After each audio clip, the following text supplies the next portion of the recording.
Okay, so update video on towing 5,000-ish pounds with a Honda Ridgeline. This is the new combo. You can kind of see it all stuck together. It's 21-foot travel trailer. Model's Fun Finder, I think. Made by Cruiser, which is owned by Heartland. This is our second Heartland trailer. I don't know why it looks so big, because it really is 21. The box is 21 feet long. And I think with the tongue, it's like 24 and a half feet long or something to that effect. But I still can't get over how well this tows, guys. Everything that I've been taught in all the last 25 years of my towing existence is that, oh, this combination should kill a bus full of nuns. Nobody should ever be able to do this. But man, it tows so amazing. Totally in control. Stops flawlessly.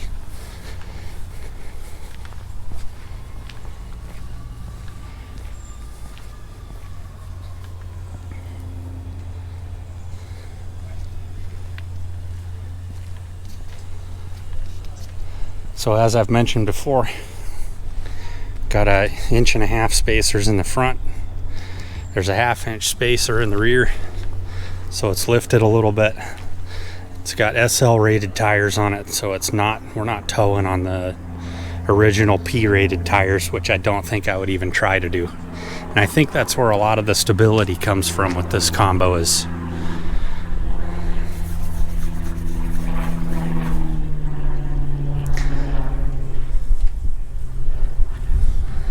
a lot of the stability comes from having those stiffer tires on there.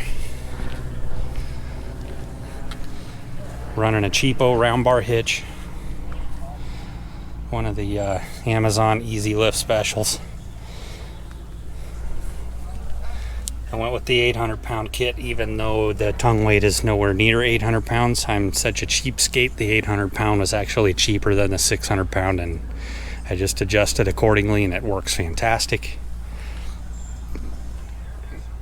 Got the hitch head angle set and put the bars where we want it, and honestly, I've towed it once or twice just around the local city here, and without the weight bars, I thought it towed just as good, if not maybe even a smidge better. As weird as that is to say, but no, with the weight bars on there, it tows proper. You can hit some pretty big holes in the freeways around here, and it's totally in control. Doesn't do anything weird, doesn't bottom out. Very, very happy with that hitch, and it's pretty easy to use.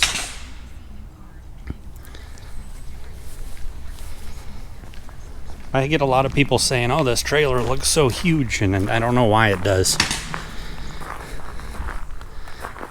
I assume part of the reason maybe it looks so huge is we're looking at a white trailer versus a black Honda. Or, I think some of it is too. I don't know why they insist on making these trailers so tall. Oh, I forgot to mention, we did hit the scales with this on our last trip out. So with 3 bikes in the back, full of fuel, 3 people, everything that we would have in the trailer that we would want, less firewood. Our combined was 10,750, I think. So yes, 10,750, and we were 500 to 700 pounds below all 4 axle weight ratings, which to me is probably the most crucial thing in towing. You never want to exceed your axle weights. So yeah, this is our 3rd trip out, and we've probably done 700 miles with it, and 2 or 3 mountain passes. It's very hilly around here, so even without the passes, you're running some hills. And the thing, like I said, just does amazing. I'll throw in a few video clips if you guys want to stick around and watch. That's up to you. I don't really care one way or another, but I do have some video clips of going up Tiger Mountain, Snoqualmie Pass, and a few other places, and you can see how well it drives. throttle versus speed. I mean, geez, this thing would probably easily go 80 miles an hour over Snoqualmie Pass. Not that that's a real hard pass, but just to give you some reference, it'll fly over that pass. There's no shortage of horsepower, that's for sure. And personally, I don't think there's any shortage of brakes either. The brakes on both the truck and the trailer are perfect. No white knuckle experiences going down. We have a bunch of roads around here that are 40 miles an hour that are just laden with stoplight after stoplight. And that gets a little bit sketchy when you're towing big, heavy trailers. But this thing, I can just about treat it like it's unloaded. I try not to do that, of course, but that's how well it stops. So if anybody has any questions or comments on this combo and what you think of it, y'all know where to put them. So this is our first real, I'm not going to call it a real mountain pass. It's our first pass, mini pass. We're going up Tiger Mountain on Highway 18. Already getting out of the lanes with the semi-trucks. So far the Honda's doing just fine. It's only shifted down one gear. We're turning 4,000 RPMs right now at 52 miles an hour. And we can't go any faster because we're behind cars.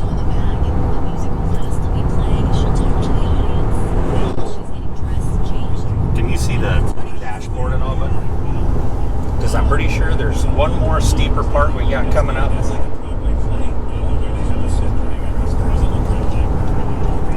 Make sure we're not holding anybody up. One motorcycle coming up behind us.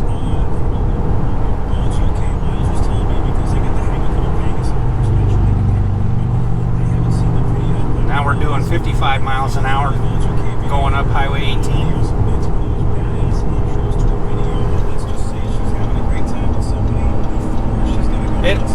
So we're basically towing about 5,000-ish pounds right now, maybe a little bit more. And the Ridgeline's probably 4,800 pounds with the two of us and full of fuel. And the bike's in the back. And if I'm only at like half throttle. If we really wanted to, if we floored it, it would go as fast as you wanted it to, unnecessarily fast. Plenty of horsepower. The transmission is behaving itself just fine. We're down in D4.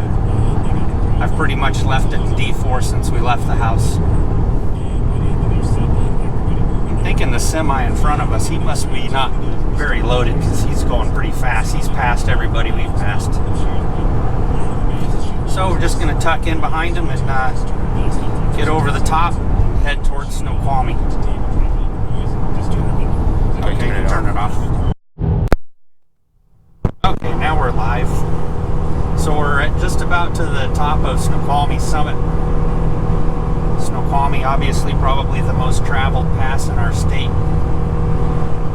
And still in D4, but shifted down one gear, going 65 miles an hour up the pass.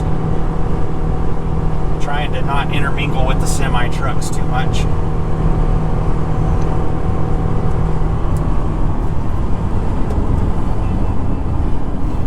Gotta let this guy go in front of us. I don't want to be really mean.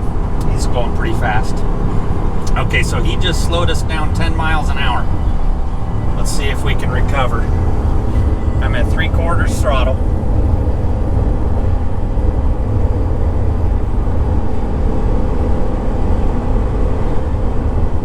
I still haven't seen a reason yet to floor it.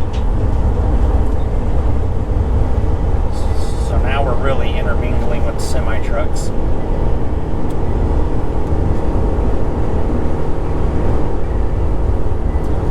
It's riding really good. I-90 and Snoqualmie Pass are pretty bumpy. And it's just part of it. There's a lot of grooves in the road, so I would say any weird feelings coming up this pass are just the little miniature wiggles from the way they've ground the concrete. But other than that, even intermingling with all these semi-trucks, there's no sway to speak of, even at speeds upwards of 65 miles an hour, which Just my personal opinion. I don't know if I would recommend going any faster than that, but that's all up to the tower. Probably another 2 miles to the summit. Then we'll probably be giving the Prodigy a workout. Show them that brake controller down there, but so that brake controller has worked out fantastic. It's very easy to adjust, very easy to use. I like where it's mounted. It's easy to get to the slider, and it has enough power sent to the trailer brakes that you can easily lock them up. So we obviously don't have it adjusted to do that, but it will if need be. Okay, so we just shifted down a gear, or up a gear, I guess it would be. Now it's probably going to shift back because we're hitting a steep spot again.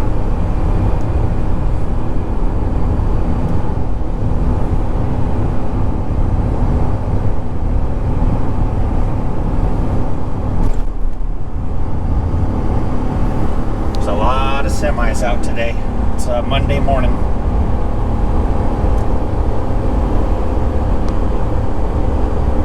So we've regained our speed back again without running over the fast semi truck in front of us.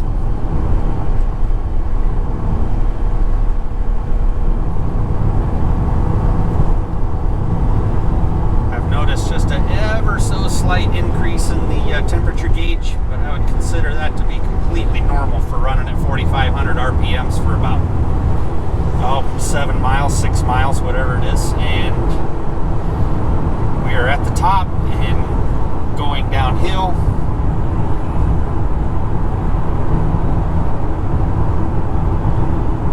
And at this point, I think I'm actually going to take it out of D4 and just let it go all the way into overdrive, and we'll coast down the hill.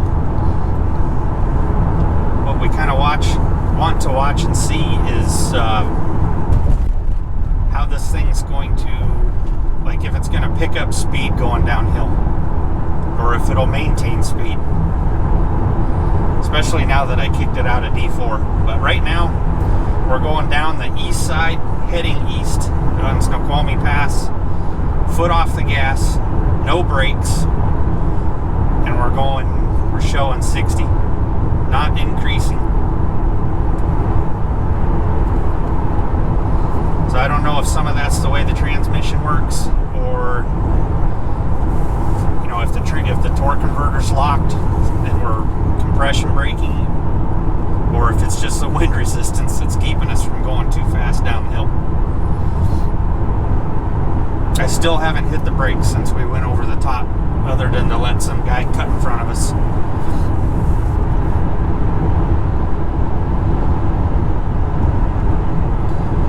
I guess it should be point noted that we lost about 0.6 of a mile to the gallon of fuel going over the top of the summit there. But that's to be expected. We'll probably gain a bunch of it back coasting down this hill. Still at 60, still coasting. So that's probably enough rambling for now.